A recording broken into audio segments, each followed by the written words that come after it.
Shalom à tous et à toutes, nous avons un très beau partage aujourd'hui, les douleurs de l'enfantement. Je vais vous lire le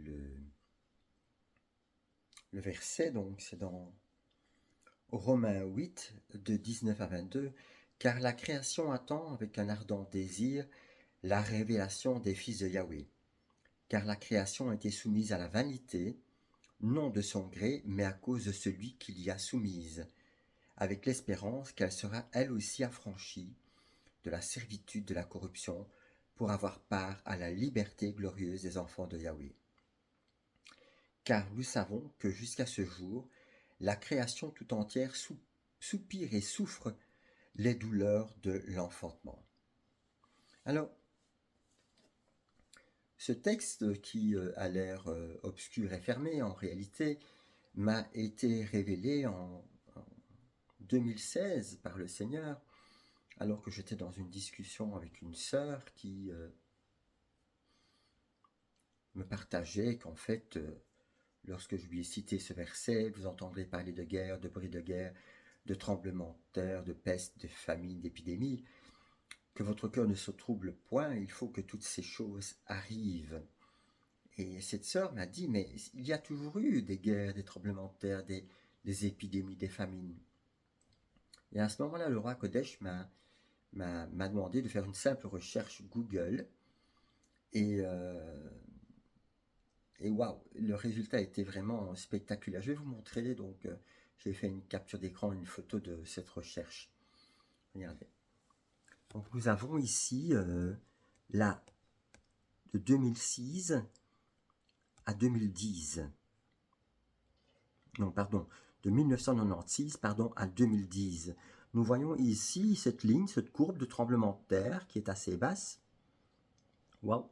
Et à partir de ici, plus ou moins de l'an 2000, ça commence à exploser. Vous voyez la courbe et les accélérations.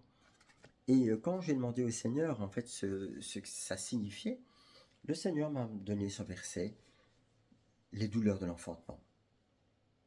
Alors ici, c'est un partage prophétique que je vous donne. Donc, qu'est-ce que ça veut dire? La création souffre dans l'attente de la révélation de l'Ecclésia, en fait. L'origine prophétique de l'enseignement, c'est simple, mais profond. Ça permet de nous situer dans l'espace et dans le temps. N'oubliez pas que Dieu a donné des signes afin que les enfants de ses enfants, les enfants de Yahweh, puissent savoir dans quelle période et dans quelle époque nous sommes. Alors, qu'est-ce que la création attend réellement, en fait? Alors, la création n'attend pas une réforme politique, une écologie améliorée, une religion plus morale, plus coercitive, une religion qui est la religion mondiale unique. Nous avons tous le même Dieu et peu importe comment vous l'appelez. Non, elle n'attend pas non plus un progrès humain. La création attend un événement spirituel précis, la révélation des fils de Yahweh. Pas leur naissance, pas leur salut, mais leur manifestation. Les fils de Yahweh existent déjà, mais ils sont cachés, mélangés au système religieux, privés de leur identité, ou maintenus sous une loi religieuse, ou la peur, ou dans l'excès et la performance, le faire, les œuvres, les fausses œuvres qui, à leurs yeux, les justifient. Alors pourquoi la création souffre? Un enfantement, pour les femmes et même les pères qui nous écoutent, s'ils ont assisté à un enfantement, eh bien, il se passe plusieurs événements durant la grossesse jusqu'au moment où la femme va avoir des contractions. Et ces contractions vont amener à la naissance de quelque chose qui existe déjà, mais qu'on ne voit pas, puisqu'il est toujours dans le sein de la mère. Mais l'enfant, le bébé, est déjà là. Il est né, il a grandi, il a été conçu, mais il est invisible à l'œil nu. Donc, cette manifestation n'a pas encore été révélée, mais parole de Dieu nous dit que l'Ecclésia n'a pas encore compris qui elle est. L'Ecclésia n'est pas encore rentrée dans l'identité. L'Ecclésia ne marche pas encore dans la plénitude de Yeshua. N'oubliez pas que Yeshua est le chemin, la vérité et la vie. Il n'est pas une finalité. Yeshua est le chemin que nous devons vivre et prendre. Yeshua est venu pour nous laver les pieds afin que toutes nos actions venant d'un cœur circoncis, toutes nos pensées régénérées par le souffle saint et notre corps justifié et guéri puissent devenir un, comme le Père, le Fils et le Saint-Esprit, le principe de la Trinité, j'aime bien de le rappeler, puisque 1 Thessaloniciens 5,23 nous dit que tout l'être, l'esprit, l'âme, le corps, demeure irréprochable pour l'avènement du Seigneur. Donc, c'est cette triunité. Donc, alors, les fils de Yahweh vivent encore comme des serviteurs. Il faut, tu dois. Ils vivent dans des systèmes où ils ont l'apparence de la piété, mais ils en ont renié ce qui en fait la force. L'Ecclésia n'est donc pas absente. Elle est voilée. Comme le roi Kodesh m'a fait écrire ce livre, « Sortez du milieu de mon peuple, ne participez pas à leurs péchés. » Il n'y a pas de compromis possible avec la parole et des demi-vérités. Yeshua, avant sa manifestation publique, était déjà fils, mais pas encore reconnu, présent, mais méprisé, oint, mais non révélé. De la même manière, les fils de Yahweh sont là, mais leur identité est cachée sous la religion. Leur autorité est étouffée par la loi ou par une gouvernance, en fait, une tête qui est fausse, dirigée par des faux serviteurs qui, au lieu de les conduire dans leur identité, les maintiennent prisonniers dans leur religiosité. Leur héritage est ignoré, ils ne savent pas qui ils sont. J'aime beaucoup cette parabole de cet homme qui avait 2 fils, l'un demande son héritage et va et dilapide tout, et l'autre, quand le fils revient, après s'être repenti, avoir tout dilapidé, où le père fait un festin, l'autre rentre en colère, va trouver son père et lui dit « Ton fils qui a dilapidé tout ton bien, tu fais un festin et tu l'accueilles. Et moi, je ne t'ai jamais demandé l'agneau ou le veau gras pour festoyer. » Et le père de lui répondre « Mais tout ce qui est à moi est à toi. » Donc l'un a un héritage, la vie que Dieu lui a donnée, et il la dilapide, et l'autre a un héritage, mais il ne se saisit pas de son héritage. Donc, la clé prophétique majeure, la révélation de l'Ecclésia, libère la création. La création n'est pas libérée par des actions humaines, mais par la révélation spirituelle de ceux qui sont unis à Yeshua.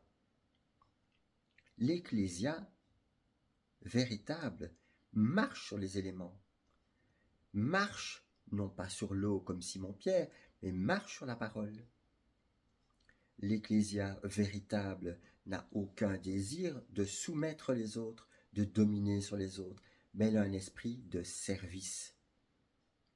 L'Ecclésia véritable est celle qui lave les pieds de ses frères et de ses sœurs. L'Ecclésia véritable n'est pas celle qui donne la dîme. L'Ecclésia véritable est celle qui s'est entièrement donnée. Non pas une partie, mais entièrement. Et ce n'est pas une œuvre humaine, c'est l'œuvre du roi Kodesh. Alors, cessez de chercher à mériter. Quand on comprend que tout est accompli à la croix, tout est accompli, alors seulement, à ce moment-là, nous sommes sous la grâce. Marchez non comme des esclaves, mais comme des fils et des filles.